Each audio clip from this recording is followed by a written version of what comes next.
200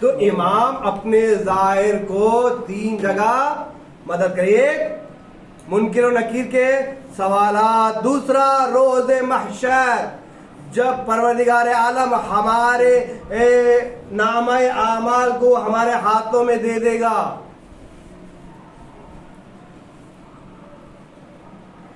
وہاں پر امام آئیں گے شفاعت کرنے کے لیے. یہ میرا بندہ ہے، میرا چاہنے والا ہے، میرے غم میرے مصائب سن کر روتا تھا، میرے جد کے مصائب میں روتا تھا، میرے مجلس میں آتا تھا، میرا دسترخوان بچھا کر جو ہے غربا کو کھانا کھلاتا تھا. اللہ یہاں پر مولا کہاں پر؟ روز محشر آئیں گے. روز محشر ایک ایسا ہولناک ماحول ہوگا کوئی اندازہ نہیں کر سکتے. یعنی ماں بیٹے سے دیکھ کر بھاگے گی، بیٹا ماں کو دیکھ کر بھاگے گا، باپ بیٹے کو دیکھ کر بھاگے گا، بیٹا باپ کو دیکھ کر، دادا پوتے کو، بیٹی ماں کو. یعنی نفسا نفسی کا عالم ہوگا، ایک دوسرے کو دیکھتے ہوئے بھاگیں گے. وہاں پر جو کام آئے گا وہ ہے امام کی زیارت کام آئے گی. تیسرا مقام پورے صراط پر امام کام آئیں گے. امام نے کہا نا کہ 3 مقامات پر، تیسرا مقام پورے صراط پر. اچھا پورے صراط کیسا ہے کہتا پتا ہے آپ کو؟ میں آپ کو جو ہے ایک اندازہ بتا دوں کہ پورے صراط کو کیا کہتے ہیں. پورے صراط جو ہے ایک ایسا راستہ ہے، یہ ہے اوپر، پھر یہ سیدھا آئے گا، پھر نیچے آئے گا. یہ ہے پورے صراط. جب نیچے سے اوپر جائیں گے کئی ہزار سال کے بعد ہم اوپر تک پہنچیں گے. اب اس کے نیچے اتنا، اس کے نیچے جہنم ہے. پورے صراط کے نیچے جہنم ہے جسے پروردگار عالم نے خلق کیا. اگر ہم برے اعمال کر کے پورے صراط پر جائیں گے تو پورے صراط پار نہیں کر پائیں گے، بلکہ وہیں سے جہنم میں پروردگار عالم گرا دے گا. اس مقام پر اگر امام کا ظاہر ہوگا تو وہاں آ کر امام مدد فرمائیں گے.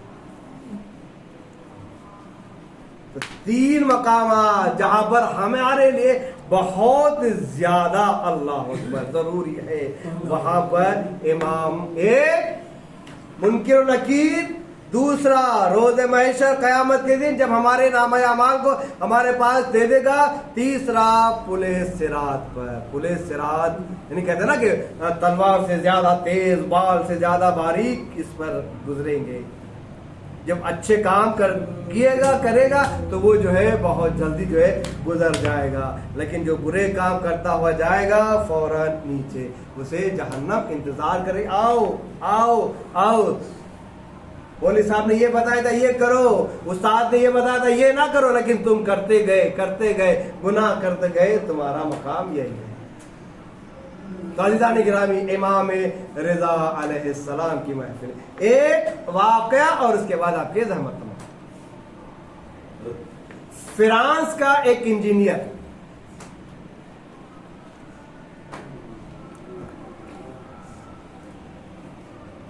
وہ ایران کے دورے پر آیا. اس کے ساتھ ایک مترجم یعنی ٹرانسفر، جو فرانسی زبان کو فارسی میں ٹرانسفر اور فارسی کو فرانس میں جو ہے ترجمہ کر کے وہ سمجھا، وہ ساتھ میں. جب سب جگہ گھوم لی ایک مرتبہ تو دور سے اس فرانس کے انجینئر نے امام رضا علیہ السلام کے گنبد کو دیکھا. اس نے پوچھا یہ کیا ہے؟ اتنا نورانی ہے،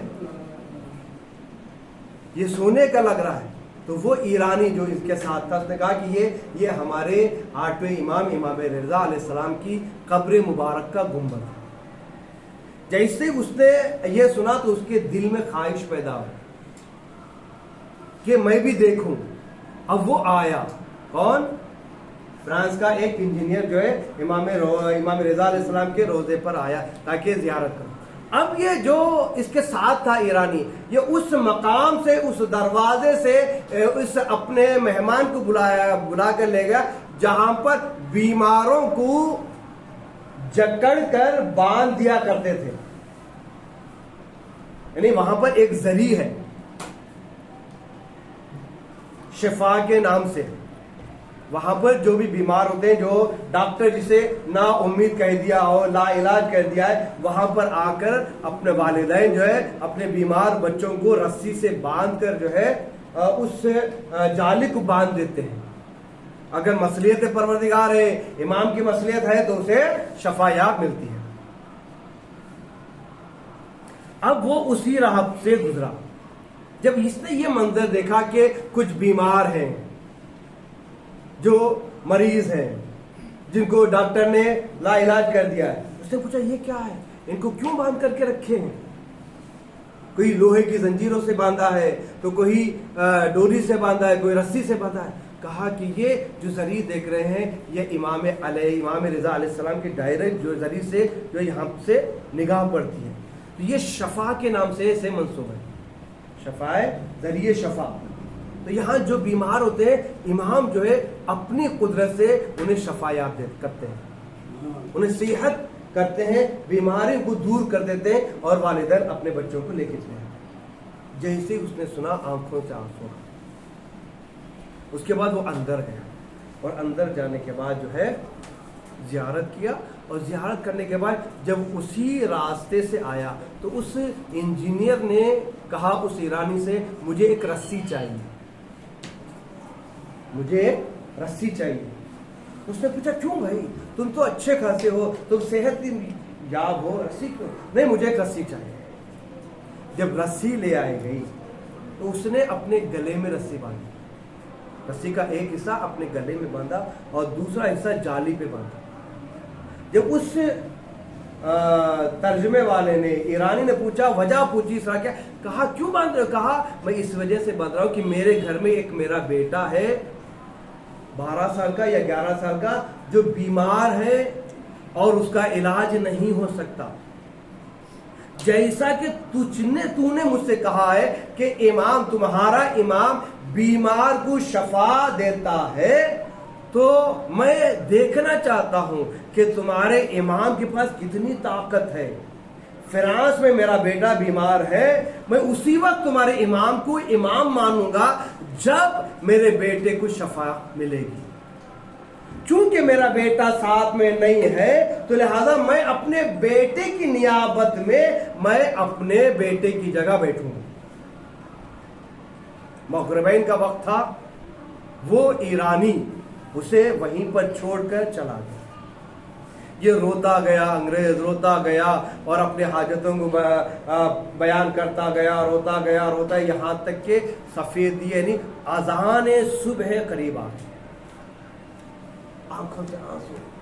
اس کے دل میں تھوڑا سا سکون محسوس ہوا. اب یہ اپنے ہوٹل کی طرف نکلا، رسی کو کھولا، اپنے گردن سے ہوٹل کی طرف نکلا. جیسے ہی امام رضا علیہ السلام کے روزے کے باہر نکلا، فوراً اس کے موبائل میں فون کی گھنٹی بجی. اس نے اٹھایا. یہ فون اس کی بیوی کا فرانس سے تھا. کہا کیا بات ہے، اتنی لیٹ، اتنی دیر میں تم کیوں فون کر رہے ہو؟ کہے بیٹے کی تو خیریت ہے. کہا بیٹا بھی خیریت ہے، میں بھی خیریت ہوں. تو ایک مرتبہ ماں نے بیٹے کو موبائل دیا، کہا لو تمہارا باپ ہے، تمہارے باپ سے بات.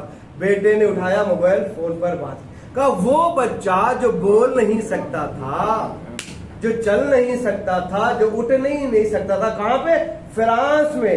تب اس نے کہا کہ یہ کیسے ہوا، یہ معجزہ کیسے ہوا؟ کہا کہ اس نے ٹائم بتایا، بیوی نے جو ہے، کہ مغربین کا وقت تھا کہ ایک شخص جو ہے میرے دروازے پر آیا، ادق الباب کیا. یہ وہی وقت تھا جب اس سے انگریز نے اپنے گلے پر جو ہے رسی باندھ کر اس جالی کو لپیٹا تھا. ادق الباب کیا؟ کہا کہ کون ہے؟ کہا میں مشہد سے آیا ہوں. انہی کی زبان میں کہا کہ میں قم سے، مشہد سے آیا ہوں.